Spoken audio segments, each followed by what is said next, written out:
As much as I love Jack. Hey besties.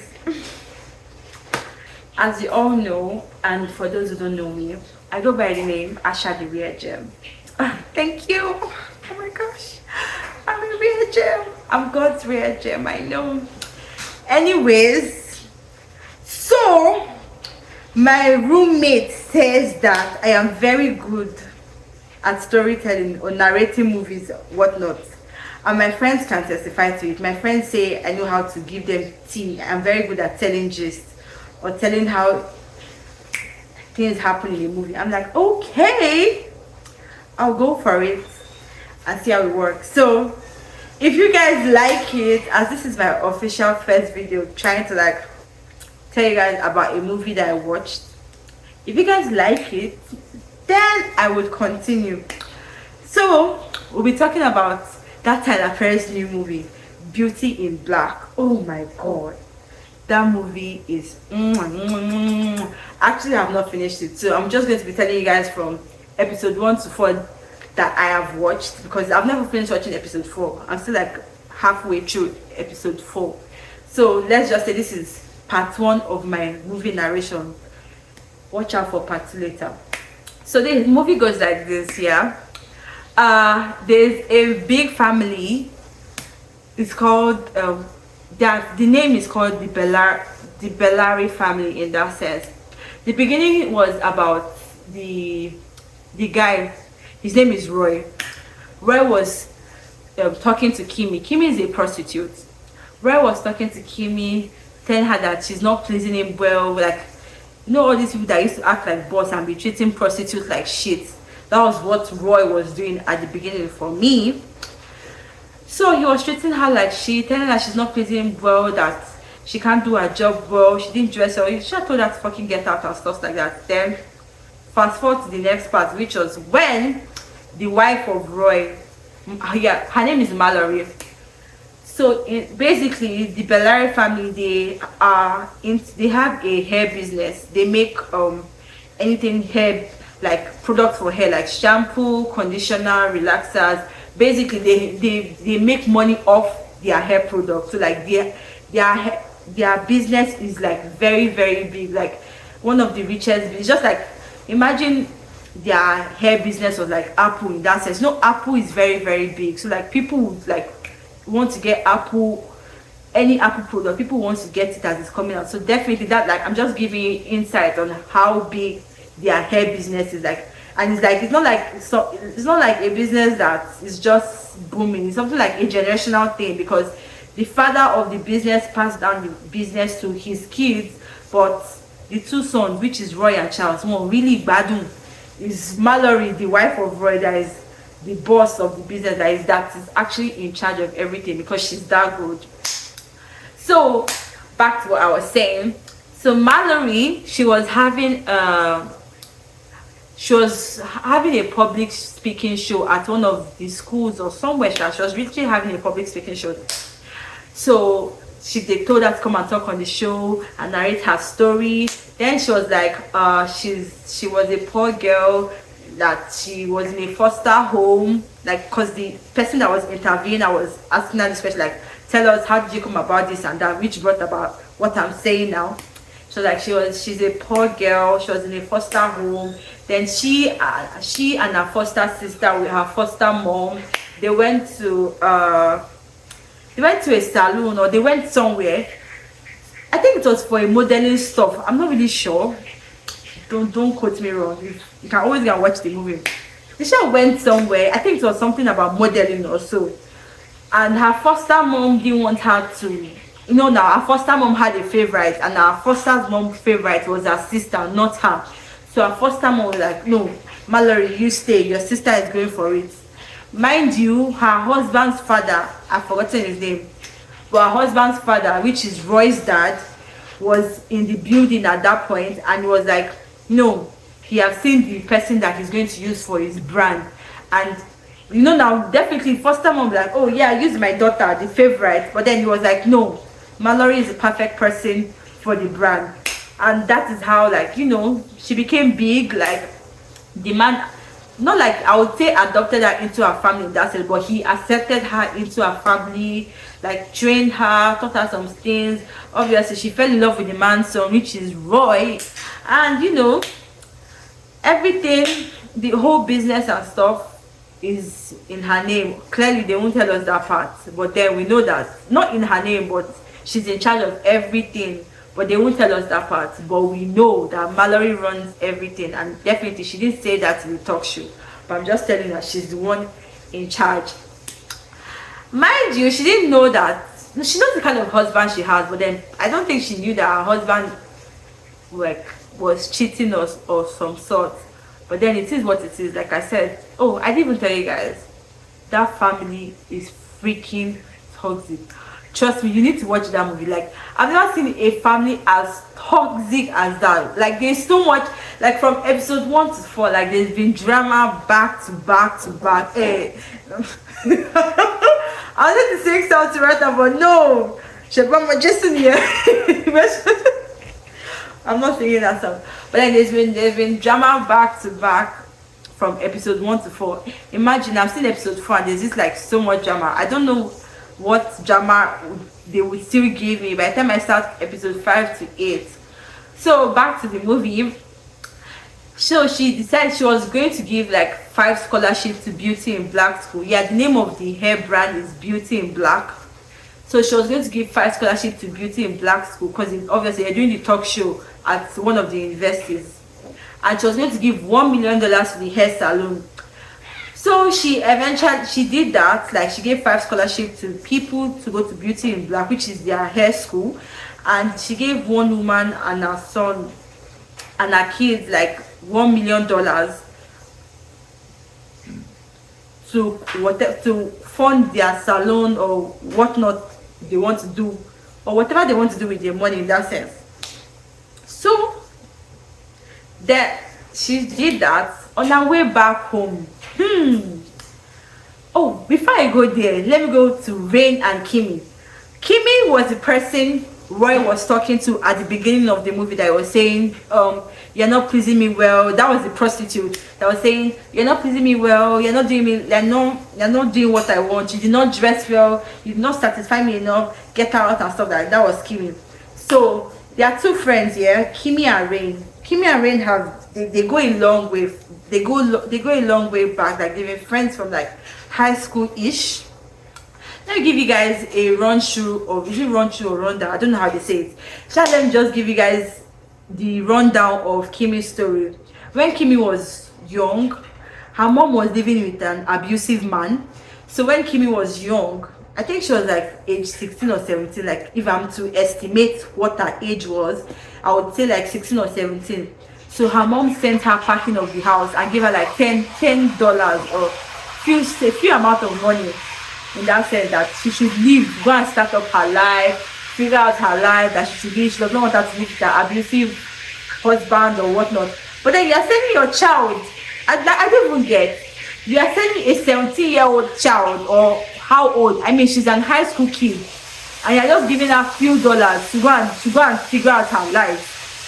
And you are telling her that you are helping her. How are you helping your 17-year-old child? Like, in that sense, you're literally pushing out to the wolves out there in the world to feast on her or do whatever it is they want to do with her. Like, even if you're living with an abusive woman, why can't you choose your daughter over the man you're living with and like figure out your shit with your child and leave the abusive man? Why send your, because I don't want to say it's love or it's stupidity that will make you to stay with a man that is who am I? Love is to make people do crazy things. Even me that I'm talking about, love make people do stupid things, but not to the point of sending your child, to giving your child $10 to like go and manage her life and do whatnot. Like, could make sense, Sha.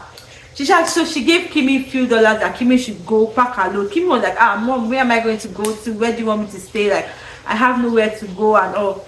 But then her mom was like, she should just go, take the few dollars I've given and just leave. So Kimmy went back to her school and she was crying in the bathroom. Then obviously now they will close the school by night time, and we are about closing the school. Then Rain was the other high school girl that was in the school premises that entered the bathroom and heard Kimmy crying. I was like, oh, hello, you know that they would soon lock the school, right?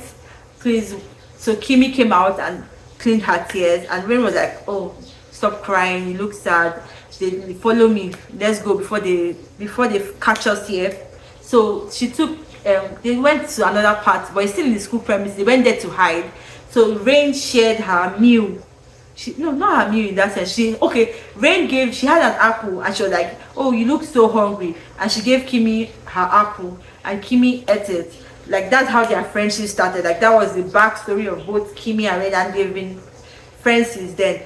But I didn't see the part whereby they were in jail. All I know is they were in jail, and there's this person called Jules. Jules does the dirty work for the Bellari family, like anything dirty. Jules does the dirty work for the family. So Jules was the one that because according to the movie, I didn't see that part, except maybe I was blind when watching. But I know that Rain and Kimmy were in prison, and Jules was the ones that removed them from prison and brought them out to be doing prostitute work. I don't know how they got in prison. Do not ask me. Ask the movie or go and watch it yourself. So they were in. So like Jules is always using that against them because like they can't really escape the business because obviously they have a strong hold on them. Like, you get now, I removed you from jail, I cleared your name from jail, so you have to do my prostitute work, whether it is convenient for you or it is not convenient for you. Mind you, all the money they make from this prostitute work, they only have like 10% or 20% cut. Majority of the dime of the money that they make goes to Jews and whoever that is in charge of the money or of the finances. Basically, they are overworking them, they are just using them, and they are the ones enjoying the benefit of what they did not work for. Do you get? So Jules does the dirty work for the Bellari family.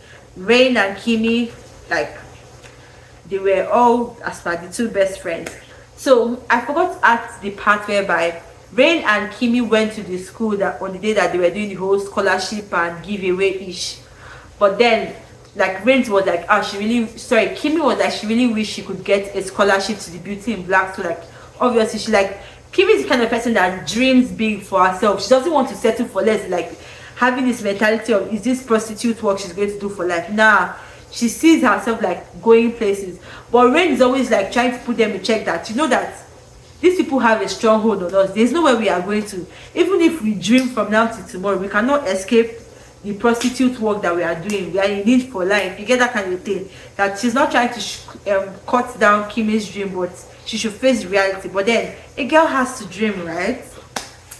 So Rain was like, she's going to do her prostitute work. Oh. Kimmy was like, she's going to try out for the scholarship, irrespective of what Rain says or not.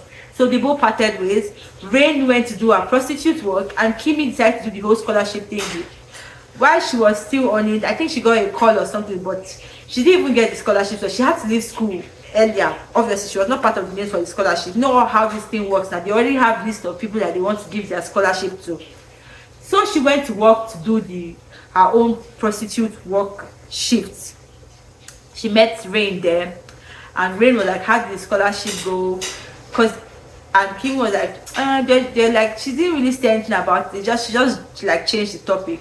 Mind you, while they were conversing, there's this girl that acts like she's the boss of all the prostitutes in that club. She was shouting at Kimmy that Kimmy thinks she knows, Kimmy thinks she's the boss, Kimmy thinks she's the best. Because there's this particular man that is on VIP. He loves coming to the club on VIP to see Kimmy. And like the girl is getting jealous, like, you know, somebody that is already a boss in this prostitute territory. There's somebody, she just starts the business all of a sudden. Like, she just joined the clique of the prostitute gang all of a sudden. And again, there's now a particular man that is VIP. And you know that people that want VIP prostitutes, people that are on VIP and are requesting like starting prostitutes, definitely they will pay like huge amount of money to want that person, because the person is on VIP, like it's a VIP in the club, you get. So like obviously she's getting jealous that she's the boss of the prostitutes, she's not getting the VIP man, and Kimmy that just started doing the prostitute job is doing the VIP man. Like, it is irritating for you know that there are people that want this prostitute job, like they want to be the boss, to be the head of the game, like, do you get? And there are people that they don't have any choice but to do it because this person is having a stronghold against them. That is the difference, like Kimmy and the other girl's name. Sorry, I've forgotten her name, but then if you watch the movie, you would literally know the person I'm talking about. So she was talking to Rain. She was talking to Kimmy, shouting at Kimmy. Then she diverted to Rain because she likes Rain more than Kimmy. Obviously, now Rain's not making so much VIP-ish like Kimmy. She's not talking to Rain that talk to your friend. If not, I'm going to treat her fuck up and stuff like that. So like after the lady left, the boss lady of the prostitute left, Kimmy went to meet Rain and was like, you have to be careful of this lady. Like you need to be careful. Rain was like, just leave it, you know that's how she is and stuff like that. But then Kim was like, you actually need to be careful of this person. Not knowing that the lady that Kimmy is telling Rain to be careful of, Rain and the lady already had plans that she's going to do butt enlargement so that she can be top of her game on the prostitute thing, because that same boss person did butt enlargement. Like, you know how people do BBL now to have boobs, like big boobs, have the hips, have the perfect figure eight, a hair. That's what girl did to her own body, and she's like, since she likes Rain more than Kimmy has nice shape normally, so like Kimmy has butt, so she does not need the whole butt-ish in that sense. But you see Rain is flat. Rain has fry, like my mother would say, fry pan yash. Rain has fry pan yash, just like my mother. No offense, but it's my mommy that taught him to be saying fry pan yash. Rain has fry pan yash, so she wanted to do like butt enlargement in that sense. Like, you get it? So they already had the agreement that they will do butt enlargement, and she already told Rain the amount of money she should bring, that the lady will give her discounts and stuff. So like they had like an appointment, a fixed day for it. But then Rain has been telling Kim that she wants to have butt enlargement, but she didn't say like the specific day. She didn't say whether she was going to do it or not and stuff. But then she already said that she was going to do it. I think it was now later on that she told her she's going to do her butt, so that she already has the money for it. And Kimmy has always been warning Rain that, girl, you have to be careful, you have to do this. But then people that want to make money fast and want to be top of the game with this prostitute, no matter what you tell them, they will not really listen, because they have according to them, they have their shit figured out and they know what they want. Do you get? So the appointment day came, and so like the boss prostitute brought somebody. She was giving Rain alcohol to take. She told Rain to take painkillers, so she now gave Rain to take alcohol that to make, because Rain was nervous and she was really scared about the whole surgery thing. So like she should calm down, that it's not painful. So she was like, there's nothing there, it's not painful, that you can do this, just take more alcohol to like ease your nervousness, take more alcohol to ease your fear. Like, we didn't take it over eye. When the lady comes, she's going to do it. Then Rain was like, she's not here yet, when is she coming? Then the boss prostitute like, calm your nerves down, girl, she's gonna come here. So like while the boss prostitute was talking, then the doctor that was supposed to do the surgery for Rain came in. Guess what? You know all these people that they call auxiliary nurse, like that, they are kind of like quack doctors in that sense. All those people that is, no offense to them, but you know all these people that used to do ibile, that they will give birth, they will help you to deliver your baby in your house or something, that you just pay them cash. Not like compared to you going to an actual hospital that they will give you like proper treatment. To share cut the long story short, the person that came to do the surgery for Rain was like a quack. Somebody that just put 2 and 2 about surgery and 2 and 2 about butt enlargement and stuff, and making money out of it. Not like she went to study it and she's that good at it, all this whole plastic and BBL thingy. So she came with her assistant boy that is supposed to help her with the surgery for Rain's butt. She just opened that mini box with a lot of equipment in there. Then she was like, oh, she's going to give because Rain asked, is it painful? They were like, no, it's not painful, you won't even feel a thing, I'll give you something to numb the pain and stuff. While that was happening, let me take you back. So at the beginning I told you that Roy was talking to Kimmy, saying that she should get out, she's not satisfying well, blah blah blah. They showed us that part at the beginning. So fast forward to the present, they brought the first part they showed at the beginning of the movie. Now that is what's actually happening now. So while Roy and Kimmy were in the bedroom. Roy was having sex with Kimmy, and obviously, you know when somebody is a prostitute, but the person is not into it. She's not feeling. She doesn't want to do it. This is not the job she feels like doing. Do you get? So he was just having sex with her. She was not enjoying it. So he was like, he was not talking to Kimmy that she's not enjoying it. That he's not making her dick. Sorry, she's not making his dick stand up and all in that sense. So like, he stood up from her, he removed his dick from her vagina out of annoyance, and he went to the bathroom. So like, obviously she was in pain that she didn't want that. So while he went to the bathroom, she dialed this guy's wife's number. She didn't dial it. She just said, now every phone has AI, like obviously on his iPhone. So she just said, call my wife. So while she said call my wife, the phone was calling Roy's wife, which is Mallory, the one that is running the whole beauty and black hair business.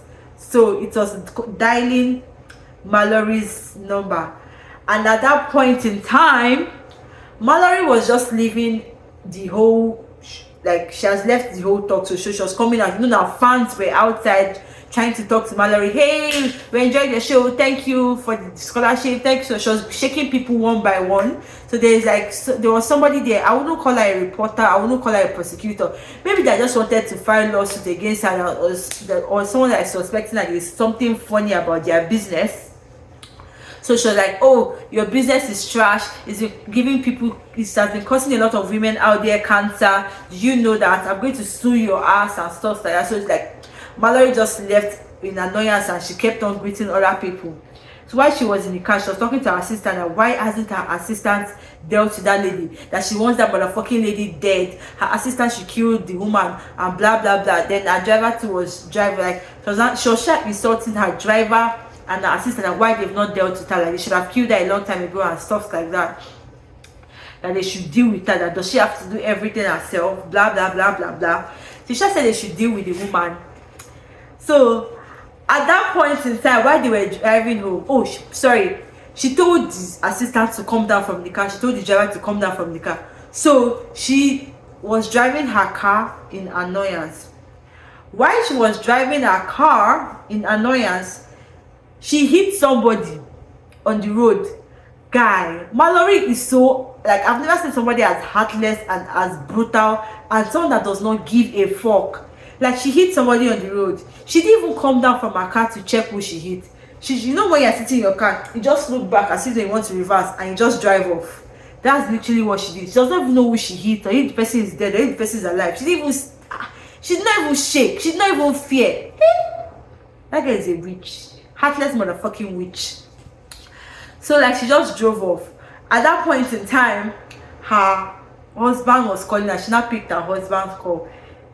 She was now hearing, oh daddy, please come back, do me dirty. Yes, I'm your little whore. Fuck me this. I'm your bitch. I'm your blah blah blah. I'm sorry, not the bitch. I'm not the whore. I'm just telling you what they said in the movie. Only ran rubbish and nonsense. So like, it was Kimmy that was saying all that. Cause like, why? So fast forward back to Kimmy and Roy. When Roy was in the bathroom, Kimmy was saying, daddy, come back first. We need to do this. So Roy was like, why in a hurry? She was like, no, that she's not in a hurry, that she wants to satisfy him. Since he said did not satisfy her she didn't satisfy him in the first round, that she wants to give it to him hard. He now said, who is the whore? She said she's the one. Who is the boss? Who takes you there? She was just saying, I'm the one. I'm your little bitch. I'm the whore. I'm the this. I'm the that. Blah blah blah blah. Whatever she said. She just said that, and Mallory on the phone call was hearing all that shit. I think that's what made her hit the car. I don't know if it was before then she hit the lady, or it was after that she hit the lady out of annoyance or whatnot that she had with her husband. She just drove with annoyance to her house. By the time she got to the house, Kimmy already left the house. She was fighting a man. Who is the whore? Where is the whore? Who is the person you were fucking? The other, excuse me. The husband was beating her. The husband was saying that there's nobody here. Can't you see that the house is empty? It's just me. She's like, it's a lie. I heard you. I know who they were. Mind you, the husband does not know that Kimmy dialed the wife's number on his phone. Do you get? So like, he's lost. Like, how did she find out? How did she figure out that? But he kept on denying it and said, no, he didn't do that. He didn't do shit. So back to Rain and the quack doctor and the boss prostitute. They already finished the surgery. They left. Rain slept off and she was in pain, like severe pain. So like Kimmy went back. Sorry, Kimmy went to the house because she and Rain lived together. So she got to the house. She saw Rain in pain. Like no, was no. She saw Rain asleep. She woke up like Rain did not answer. Rain did not answer. What's going on? She now looked at her board and like, oh, Rain's board. She did the surgery, like it has increased, and she saw like tissue or maybe wipes filled with blood on the ground. All of them were all covered in blood, like all the wipes or all the cotton wool or all the gauze that they used for the surgery. It was all covered in blood. And since Rain did not answer, she decided to call 911. She decided to take Rain to the hospital. Like, what the fuck is going on? Why is my lady not answering me? Because Rain was vomiting at the onset. Because when Kimmy came, when Kimmy came back, Rain was still okay. Like she was in pain. She could not move. She was still saying, "Oh, check my butt. Is my butt there? Is my butt still fine?" Like she was not moving. She could not move, but she was telling Kimmy to like, imagine I'm lying on my bed like this, and I'm just telling my friend that, "Oh, check my butt. Is the butt okay? Does the butt look nice? You're in pain. Oh, you're still telling them to check your butt." Like obsession with irrelevant things, like. She's like, Kim, when was like, you're in pain, which one is check your butt? Like, sorry, Kim was like, you're in pain, which one is check your butt? The butt is, however it is, like you need to go to a doctor, you need to take it to the hospital. Like, I think she went to do something in the bathroom. By the time she came back, Rain already passed out, like maybe fainted, like she woke up, she didn't answer. Then she had to take her to the hospital. So, now that's where Gaga now happened, because she took Rain to the hospital. And they were like, what did she do? Stuff like that. They should have treated her. No, I think it was like a fake, not like a fake hospital, like all these quack hospitals that, imagine, from fry pan to fire. You now took her to quack hospitals that all these, like Jews is in charge and every other person, because Jews are like, now everybody is, I don't know what is, I would say like the hospital is in between quack and average kind of hospital. Like I don't want, it's not fully quack though, because they know what they are doing compared to the quack person that did the surgery on her butt for her. So like she rushed her to the hospital. So Jules called her that why would she take her to the hospital? That why would she do that? Because that was wrong. Now her face is on camera. Everybody saw that she brought her friend to the hospital and stuff like that. So she was shouting at her, and she was like, she could not leave her, that she was in pain and all of that. But she was fighting whatnot. So back to Roy. Roy left the house. While he was while he was driving back home, he hit somebody. Not like he hit somebody. He noticed that his car rolled over somebody or rolled over something. When he now came down, he now realized that, oh, his car rolled over an actual person. It's just like now I should be driving my car and I should think that, okay, my car rolled over maybe a stone or maybe a plastic bottle, and I feel it in, like feel the bump, or you know the way the car will move up when you, like when the tire steps or screeches on something, it does this. So he had to come there like, what did he just climb? Like, you know, now curiosity. By the time he came, like, oh, he killed somebody, like he hit somebody. Mind you, he wasn't the one that hit the person. The person that he rolled over was the person his wife hit and left. So him, obviously the body is lying on the ground, he can't see, he's driving. His own car now climbed on top of the person's body, and Roy still has conscience, unlike his wife Mallory that doesn't have conscience. He carried the dead body, put the woman in the boots. So he got to his destination to pick his wife, and the wife was so he shall pick. While they were on their way to wherever they were going to, police decided to stop them. Be stopped the car, because obviously the dead body is in the car. They thought the person was dead, but because the person was lifeless. But then by the time she had to call Jules, because she doesn't fully trust Jules 100%, but she had to. No, she didn't call Jules. I think she called Charles, which Charles is Roy's brother. That one is gay. Either she called Charles or she called Jules. Whichever one, I'm mixing which of the person she called. She shall call the person. People were like, why did she call her sis? And she was like, that is it because she doesn't trust him at all. So she cut the long story short. The guy was like, they should try, because the cops stopped them because they were over speeding. They're like, the guy was now talking to Mallory that she should try to she should try to buy time from the police so that they don't carry the car immediately, because obviously there's a lifeless person at the trunk of the car. If not, they are going to be in trouble, and that's going to be like a big rundown for their big business, you get, or their brand in that sense. So she had to lie that she was the one that was drunk driving. It's not her husband, but she's perfectly sane. Roy is completely drunk. It's obvious that it was Roy that was driving, but then obviously to cover her husband, she has to take both of them had to like take the blame for it, because the shot that they cut ticket for them, but then they were going to tow their car, and they took the husband, and she should go and bail her husband from prison or from jail, whichever one it is. She was able to buy time. By the time they towed the car, so Jules was able to help them recover the car. So like Jules she saw the body moving at the trunk, but she doesn't know if the person came down from the trunk or not. So Jules helped them to pick up the car from where they towed the car to, and Jules was like, "There's nobody in the car." Whether it's Jules or Charles that she was talking to at that point in time, she was like, he was like, there was nobody in the car. She was like, is he sure that there was actually somebody in the car? And she was like, there was nobody. So he just for them to hurt, she was a bit, not like, I would say that, I feel like in as much as she's hurted, a part of her was tiny bit scared in that sense, because why would you be like wanting to know if the person was alive, wanting to know if the person was at the trunk or not? Like, do you get? So when you said that, oh, nobody was in the car, she was like, obviously stone cold hearted human being. She did not give a fuck at the instant. She's just like, okay, good for them, you get. So like Jules called them the next day, and it was like, because Jules called them the next day, and it was like, he has found out the person that they hit, or that Roy hit. Mind you, Roy was suspecting, because when she got home, Mallory asked Roy if he passed the name, let me just call the road private road, because I don't know the exact name of the road. So Mallory was asking Roy if he passed the private road. Roy was like, yeah, he passed the private road there.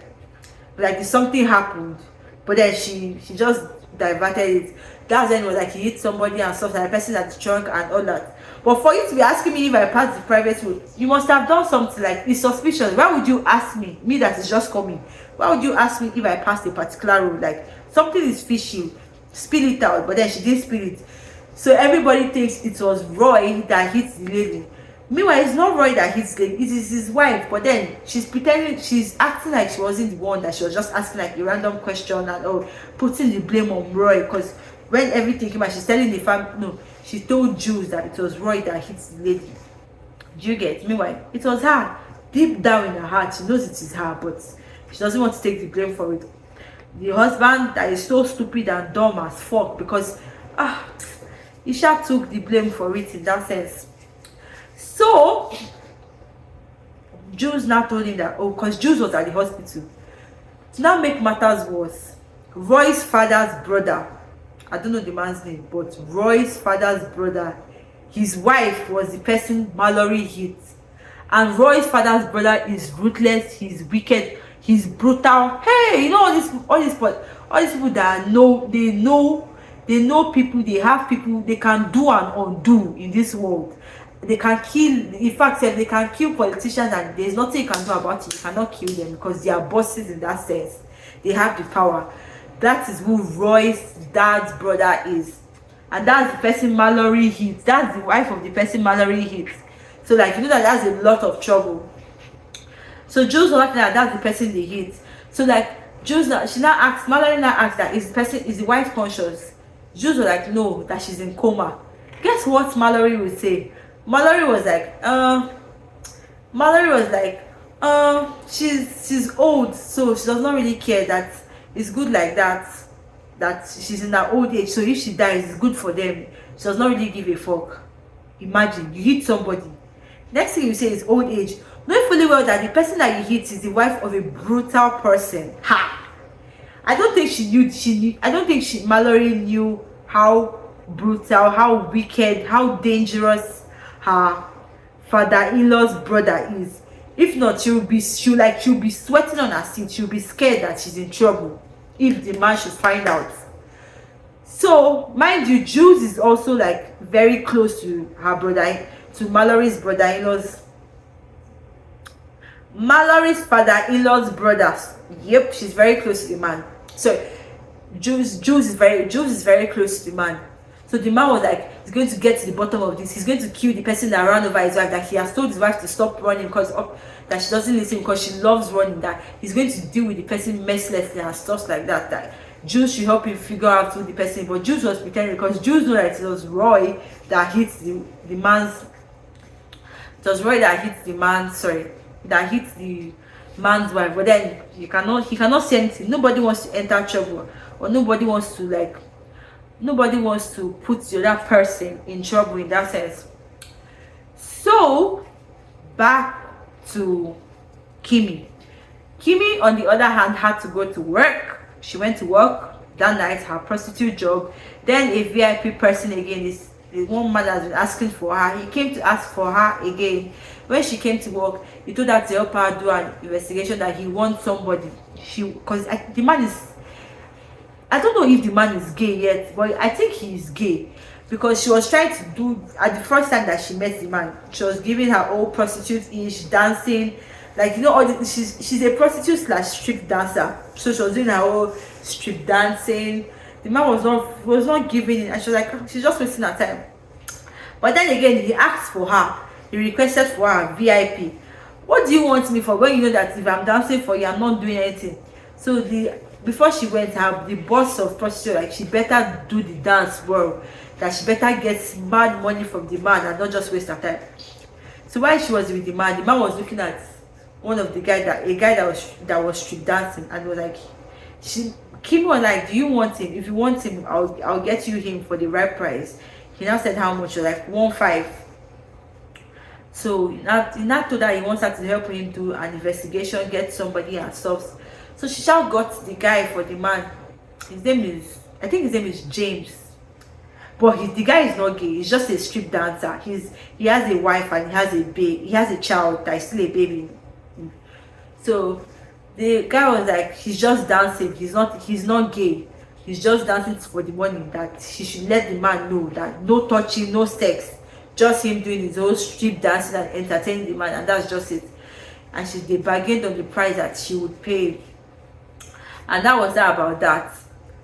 So guess who the man was? Okay, fast forward to the next day. The next day, just for, I don't know, something happened to the man. I think he was vomiting or so. I can't really remember. That part is kind of vague in my memory. So Shisha helped the man, rescued him. Then they went to the man's house, just for the man to tell her that, oh, he is this, he is that. Just for her to realize that is the founder of the Bellari, of the Beauty in Black company. Like, that is Roy and Charles' dad. Like, she didn't believe it at first. When she saw pictures of the man and Jules, and picture of the man and his son, that was Roy, the Roy that slips his hand mercilessly. I was like, oh, this is the actual Mr. Bellari, the rich man, the founder of the Beauty in Black business. And she was like, mad. The man after that, oh yeah, when she's leaving the house, that he thanked her that she's a good person. She actually had the heart, unlike other people, that when she's leaving the house, she should take his truck. Take the gardener's truck. At first he said take the truck, then he was like, the truck is not for me, it's actually for the gardener. Take the truck and return it back with my watch, because the guy that I told you that did the strip dancing for me stole my watch, and the watch means a lot to me. So when you're returning my truck, return the watch. So as she left the man's house that night, she went to James' house, and she was like, dude, you fucking took the watch. The guy was like, he's not giving, that he needed the watch. That does she know how much the watch costs? That the watch costs $1.2 million. I go, watch costs $1.2 million. If you but me jiggy, I say you cannot see $1.2 million in my house. And somebody is using watch at $1.2 million. Hey, I wish I have the money, Sha. A lot of things be clear, because man, what? I'm digressing too much. So that the watch cost $1.2 million. That does he know that because the guy was like, wasn't going to return the watch, and she was like, the person that you stole the watch from, does she know that Jules is his boy? Jules is one that runs dirty business for the Belare family. That if that they know that Jules can put them back in jail and he can be deported back to his country. So if he knows he doesn't want that to happen, so that their head is not cut off, because Jules has killed a lot of people. If they don't want to be killed or fall under the line up of people that have been killed, he should please return the watch to save their head. The guy was like, for real? He now is gonna check the picture of the man who was dancing, doing street dance for. I was like, yes, so it's the actual Mr. Bilari.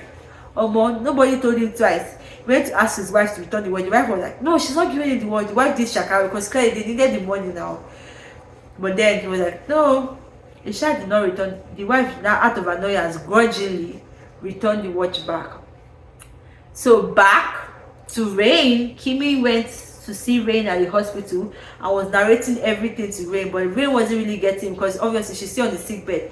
Rain was not telling her that the surgery didn't go well. Not like it didn't go well, like it flopped.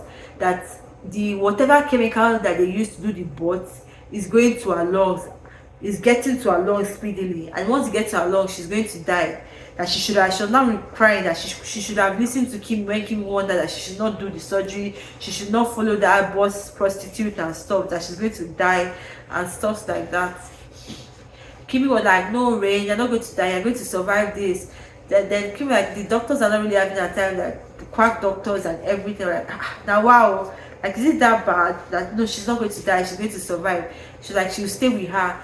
Rain was like, no, don't stay with me, you need to work, you need to make money, we know we need the money. Excuse me. That we know we need the money and stuff like that. So she's like, no, she's like, it's fine. Rain was like that. She doesn't really understand what Kimmy is saying about the whole Bilari family and the money and the watch and the jewels. Because she was narrating the whole story of the man that she has been VIP for to. But she later figured out that it's Mr. Bilari and Jules is being the one doing the boy running the dirty works of the family. So back to the Bilari family in general. So the man that they run, that his wife had an accident, he saw one of the son's shoe in the car, or Isha found shoe, which is an evidence of the person that hits his wife. He now went to the he went to the company.